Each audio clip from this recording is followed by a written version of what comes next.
pada subtopik kali ini kita akan membahas beberapa learning point di antaranya. Yang pertama, instrumentasi bedah periodontal. Yang kedua, tujuan instrumentasi bedah periodontal. Penggunaan alat-alat khusus seperti scalpel, elevator, dan kuret untuk melakukan prosedur bedah pada jaringan periodontal sangat diperlukan. Terdapat beberapa alat-alat atau instrumen yang digunakan, di antaranya yang pertama ada Kirkland knife. Pisau Kirkland adalah contoh pisau yang biasanya digunakan untuk tindakan gingivektomi. Pisau ini berbentuk ginjal dan dapat berujung ganda ataupun berujung tunggal. Lalu Orban knife. Orban knife atau pisau Orban adalah contoh pisau yang dapat digunakan untuk area interdental. Pisau berbentuk tombak ini memiliki ujung tajam di kedua sisi mata pisaunya dan didesain dengan mata pisau berujung ganda atau berujung tunggal. Selanjutnya adalah scalpel. Scalpel atau pisau bedah biasanya didesain dengan berbagai bentuk dan ukuran yang digunakan dalam pembedahan periodontal.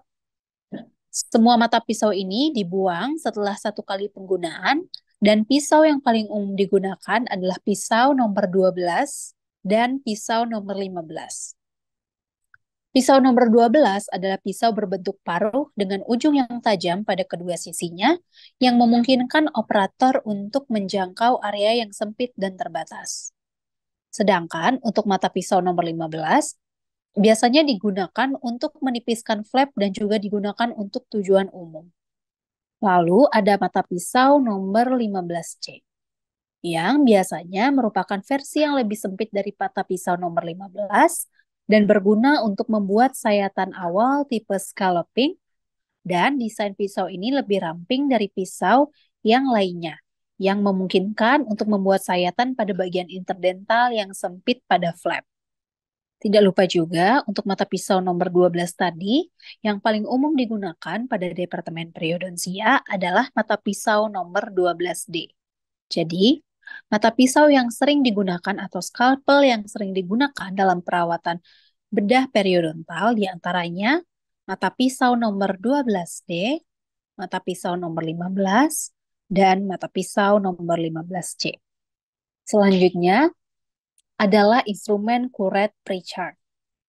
Kuret yang lebih besar dan lebih berat seringkali diperlukan selama operasi untuk menghilangkan jaringan granulasi, jaringan interdental yang berserat, dan endapan subgingiva yang kuat. Kuret Pritchard adalah kuret yang berat dan memiliki mata pisau yang lebih besar dan lebih berat. Ini biasanya cocok untuk prosedur pembedahan yang membutuhkan pengangkatan jaringan dan kalkulus yang cukup besar ataupun kuat. Selanjutnya ada instrumen elevator periosteal. Elevator periosteal biasanya diperlukan untuk membalik dan memindahkan flap setelah sayatan dibuat untuk bedah flap. Lalu ada instrumen forceps jaringan. Forceps jaringan digunakan untuk menahan flap selama penjahitan, dan instrumen ini juga digunakan untuk memposisikan dan memindahkan flap setelah flap diangkat. Selanjutnya, mungkin teman-teman juga sudah pernah mengenal yang disebut dengan gunting bedah dan juga needle holder. Untuk gunting bedah dan penjepit biasanya digunakan dalam bedah periodontal untuk menghilangkan lembaran jaringan selama proses gingivektomi. Lalu bisa digunakan juga untuk memangkas tepi pangkal dari jaringan. Dapat juga digunakan untuk memperbesar sayatan pada abses periodontal dan dapat digunakan untuk menghilangkan perlekatan otot pada bedah mukogingiva. Selanjutnya adalah needle holders. Needle holders digunakan untuk menjahit flap pada posisi yang diinginkan setelah prosedur pembedahan selesai. Selanjutnya, kita menuju ke learning point yang kedua.